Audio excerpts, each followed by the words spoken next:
Всем привет! Президент России Владимир Путин предложил внести изменения в Конституцию страны. Как отметил глава государства в своем послании к Совету Федерации, действующая Конституция принята уже более четверти века назад, в совершенно иных рыночных и политических реалиях. Тем самым Владимир Владимирович дал понять, что поскольку все эти годы Конституция жила своей жизнью, а государство своей, то наконец, говоря современным языком, пришло время сделать апгрейд топового закона страны. Слава богу, у нас теперь нет ни вооруженного противостояния в столице, ни очага международного терроризма на Северном Кавказе.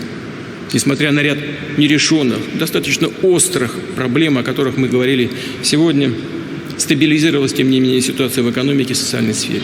Однако четверть века для Конституции государства – это, можно сказать, младенческий возраст. Так, самым возрастным из ныне действующих является главный закон Соединенных Штатов Америки. Последний принят более 230 лет назад и имеет 27 поправок, последняя из которых внесена за год до появления Российской Конституции. В мировой практике поправки в базовый закон страны, как правило, вносятся по мере необходимости. Однако, как сказал великий русский поэт Федор Иванович Тютчев, умом Россию не понять. Поэтому корректировка Конституции России происходит полномасштабно, и по причинам, которые возникли много лет назад. Рассчитываю на то, что все с осознанием того, что вот этот начальный этап закончен, в полную силу развернут все свои возможности интеллектуальные, организационные, административные и без дальнейшей раскачки приступят к совместной работе по реализации тех планов, которые перед нами, тех задач, которые перед нами стоят, и тех планов, которые мы с вами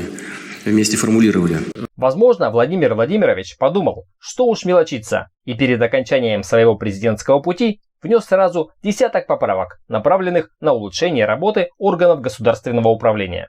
Однако некоторые эксперты считают, что таким образом глава государства хочет откорректировать Конституцию под себя, чтобы после окончания срока своих президентских полномочий сохранить всю полноту своей власти, но уже на новом посту. Сам же президент хранит полную секретность о связи между своими планами на будущее и внесенными им поправками в Конституцию.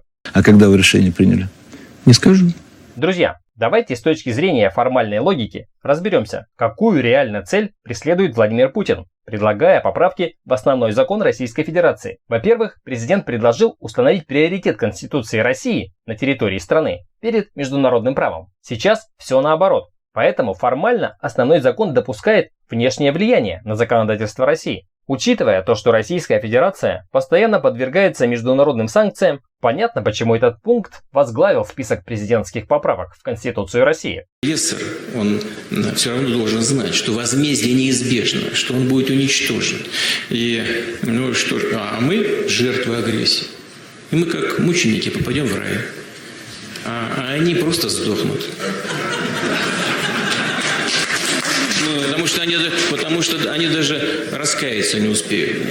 Следующее предложение президента по изменению Конституции связано с ужесточением требований к кандидатам на президентский пост. После внесения этой поправки, для того чтобы претендовать на президентское кресло, кандидат должен будет проживать в стране в течение не менее 25 лет и не иметь иностранного гражданства. Таким образом, в данном предложении улавливаются опасения Владимира Путина о возможности международного вмешательства в управление Россией, и он хочет максимально пресечь вероятность развития такого сценария. Что ж, будем партнерами. Еще одной президентской поправкой в Конституцию стал запрет на иностранное гражданство и иностранный вид на жительство для представителей всех ветвей власти. Друзья, с одной стороны, то, что 3 из 10 поправок, предложенных президентом в Конституцию, касаются противодействия иностранному вмешательству, это следствие долгих лет службы Владимира Путина в Кабинете госбезопасности СССР, в результате которых глава России в шпионах видит реальную угрозу для своего президентства и готовит от нее радикальный заслон.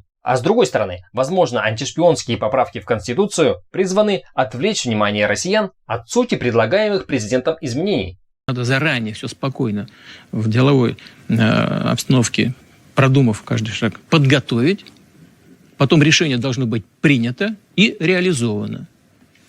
Здесь рассусоливать нельзя. Четвертая поправка Владимира Путина в Конституцию касается усиления функций Государственного Совета. Отсутствие конкретизации предложения породило массу домыслов о намерениях главы государства. Одни эксперты считают, что усиление Госсовета это начало транзита власти, который должен пройти в 2024 году от Путина своему преемнику. Другие эксперты сходятся во мнении, что автор поправки планирует создание правовой конструкции, позволяющей ему передать власть самому же себе. Убирать нужно другого.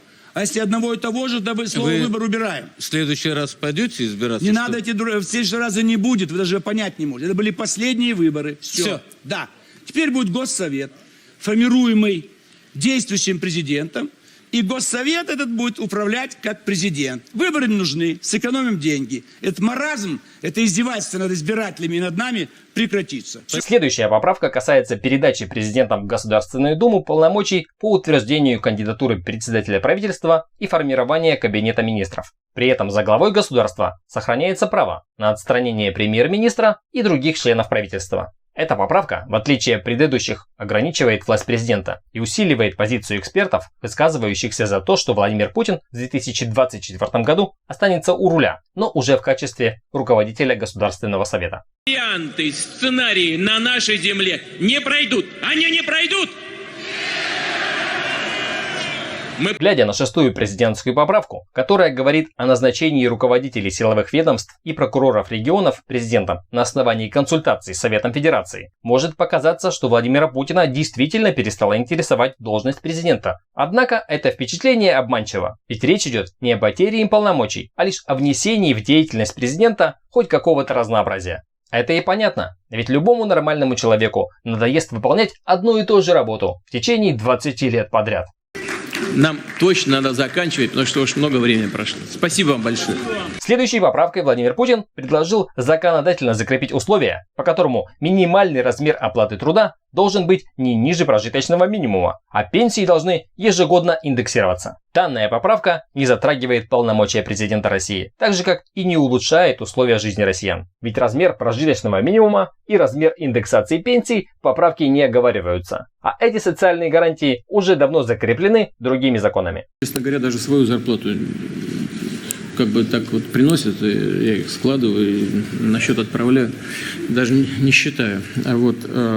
Восьмая поправка наделяет Конституционный суд правом проверки законопроектов на конституционность по запросу президента. На практике это может привести к изжитию идеи Конституционного суда как такового. Так, если президент будет направлять каждый свой законопроект на согласование в Конституционный суд, то после вступления в силу таких законов будет бессмысленно жаловаться на их неконституционность. Кроме того, в случае, если законопроект получит отрицательное заключение Конституционного суда, то теперь парламент не сможет игнорировать вето президента на вступление закона в силу. Таким образом, эта поправка урезает одновременно компетенцию судебной и законодательной ветвей власти и окончательно развеивает миф о том, что президент в ближайшем будущем планирует пересесть в кресло председателя Государственного совета. Защищать справедливость должны компетентные, принципиальные и порядочные люди.